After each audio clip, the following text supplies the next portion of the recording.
Padre, del Hijo y del Espíritu Santo. Amén. Buenos días, Señor Dios, Padre Todopoderoso, misericordioso. En este día te damos gracias porque nos regalas el don de la vida, el don de poder compartir con los hermanos y el don de podernos llenar de toda tu sabiduría a través de los padres de la iglesia.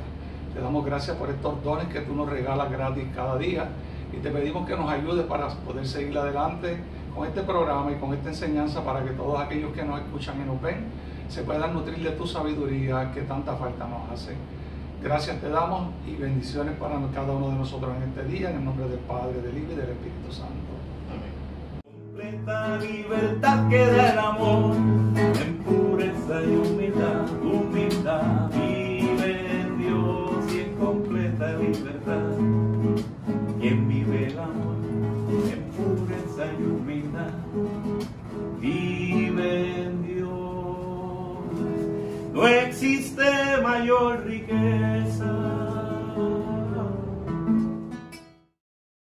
Buenos días, queridos hermanos, hermanas, bienvenidos sean todos a este tu programa, Tu Parroquia al Día.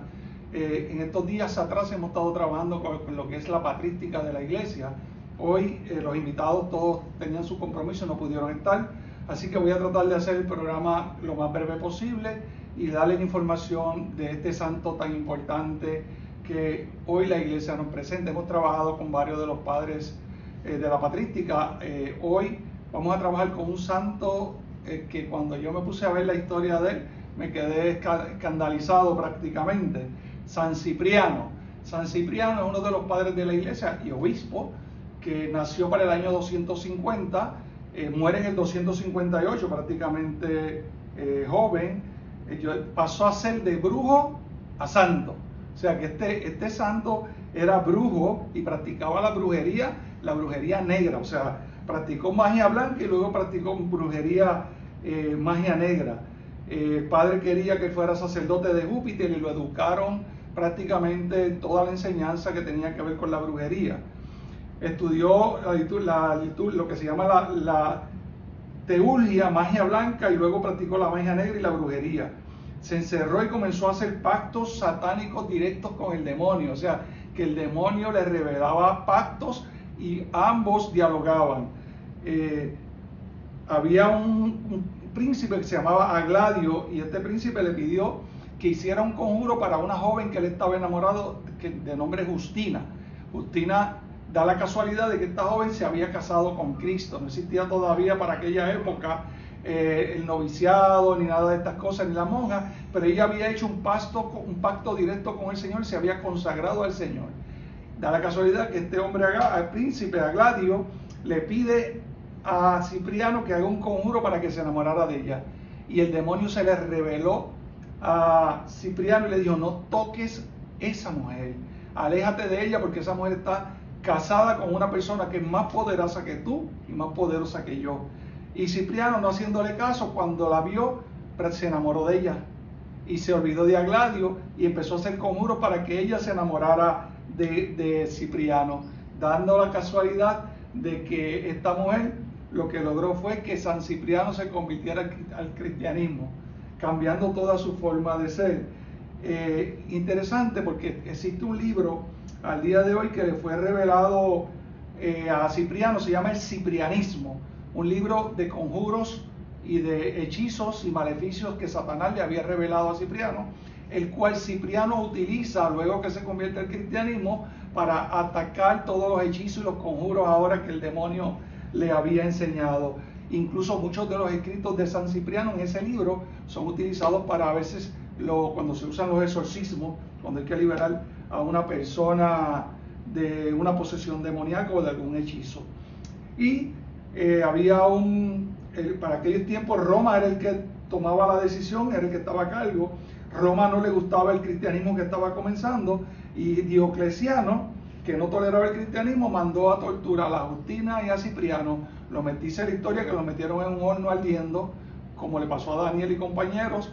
No se quemaron, y al Diocleciano ver que no había muerto, lo mandó a cortarle la cabeza a ambos, y ambos supuestamente fueron guillotinados, le cortaron la cabeza a ambos y así murieron jovencitos los dos.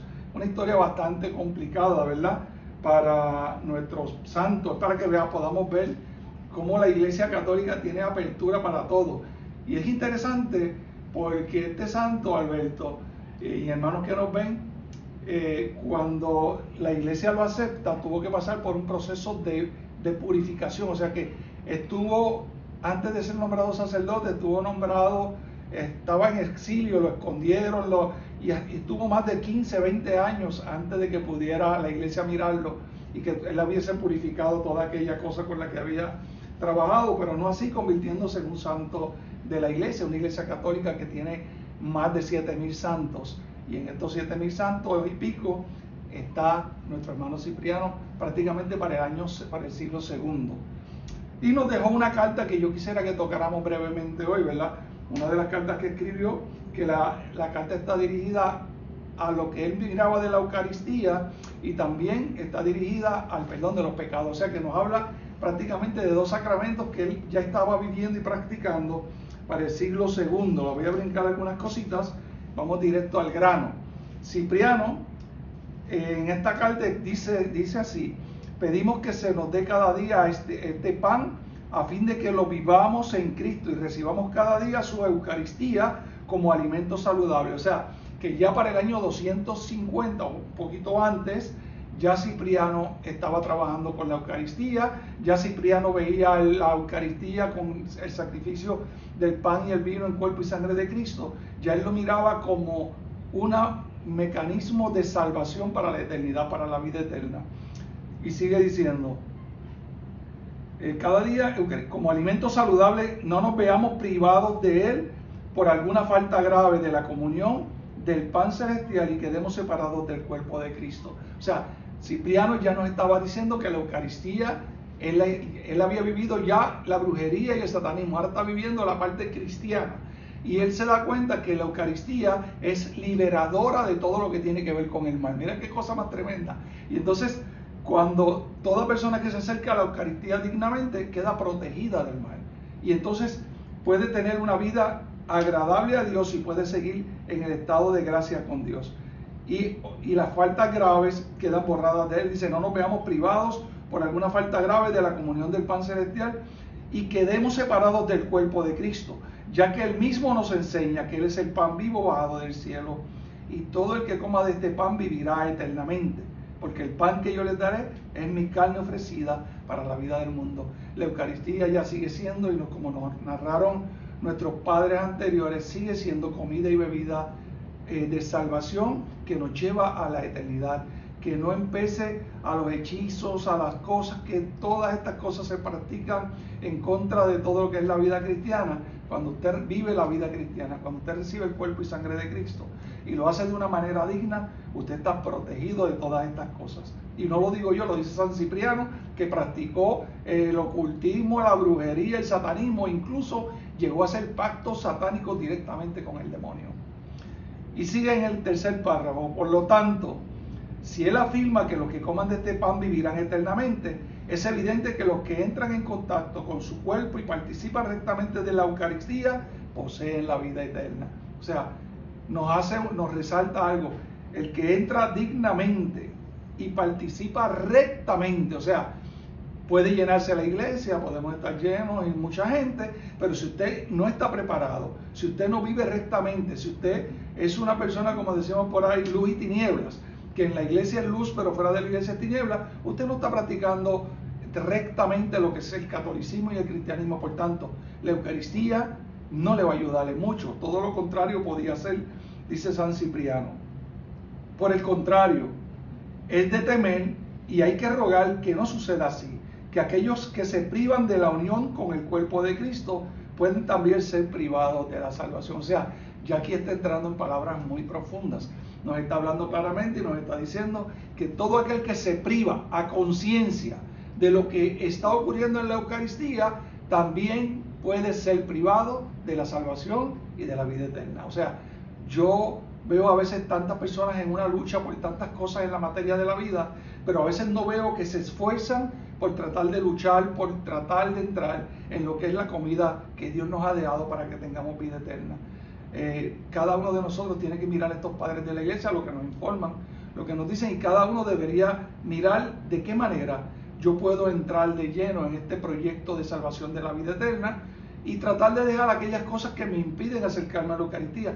Y si tengo que morir luchando por tratar de entrar a ese sacramento, que lo haga, que sacrifique mi vida por tratar de entrar en ese sacramento de vida eterna, porque la vida, sabemos que aquí en la tierra, hermanos y hermanas, es una vida pasajera, mas sin embargo, la vida que nos promete el Señor es una vida eterna, que no tiene tiempo ni límites. Y sigue San Cipriano diciéndonos, pues el mismo Señor nos combina con estas palabras: si comen la carne del Hijo del Hombre y no beben de su sangre, no tendrán vida en ustedes. Por eso pedimos que nos sea dado cada día este pan, es decir, Cristo, para que todos los que vivimos y permanecemos en Cristo no nos apartemos de su cuerpo que nos santifica. Y termina en este último párrafo diciendo: esta petición no es muy conveniente y provechosa, porque ella nos recuerda que somos pecadores, ya que al exhortarnos al Señor a pedir perdón por los pecados, despierta con ello nuestra conciencia, y al mandarnos que pidamos cada día el perdón de nuestros pecados, nos enseña que cada día pecamos, y así nadie puede vanagloriarse de su inocencia ni sucumbir al orgullo. O sea, que el perdón de los pecados está prácticamente entrelazado con el sacramento de la Eucaristía. No puede existir la Eucaristía si no existe el perdón de los pecados. O podría existir. Lo que no debe ocurrir es que aquellos que no están en gracia de Dios no podrían acercarse. Si la gracia nos la deja otro sacramento, que ya San Cipriano, que había conocido muy bien a Satanás y sus ángeles y sus hechizos, nos está hablando de que para practicar dignamente el sacramento de la Eucaristía tenemos que pasar por el sacramento de la reconciliación. Y esto no nos habla de que nos confesemos con la almohada o con el palo de mango. Nos está hablando que tenemos que ir a una persona cara a cara, que podamos sentir la presencia de Dios en esa persona y que podamos sentir y que podamos realmente vivir la experiencia del perdón. Y sigue San Cipriano diciendo: si decimos que no tenemos pecado, nos engañamos a nosotros mismos, pues la verdad no está en nosotros. Cuando una persona se acerca y me dice: pero es que yo no tengo pecado, y yo digo: ya has cometido el pecado más grave, el decir que no lo tiene, porque como humanos estamos llenos de pecados, constantemente. El Papa tiene pecado, el Padre Jorge Engurabo tiene pecado, este servidor tiene pecado, mi confesor, mi director espiritual tiene pecado, pero tenemos que confesarnos los unos a los otros para que podamos ¿qué? Y cuando los unos a los otros solamente el sacerdote tiene el poder de confesar los pecados. Entonces nosotros en el clero nos identificamos quién puede ser mi director espiritual para yo poder confesar mis pecados, y se supone que lo hagamos por lo menos nosotros una vez al mes. Y dice así: si confesamos nuestros pecados, fiel y bondadoso, el Señor nos perdonará y nos purificará de toda iniquidad. Dos cosas nos enseña en esta carta Cipriano: que hemos de pedir perdón por nuestros pecados y que esta oración nos alcanza para el perdón. Por esto dice que el Señor es fiel, porque Él nos ha prometido el perdón de los pecados y no puede faltar a su palabra, ya que al enseñarnos a pedir que sean perdonados nuestras ofensas y pecados, nos ha prometido también su misericordia paternal y en consecuencia también su perdón.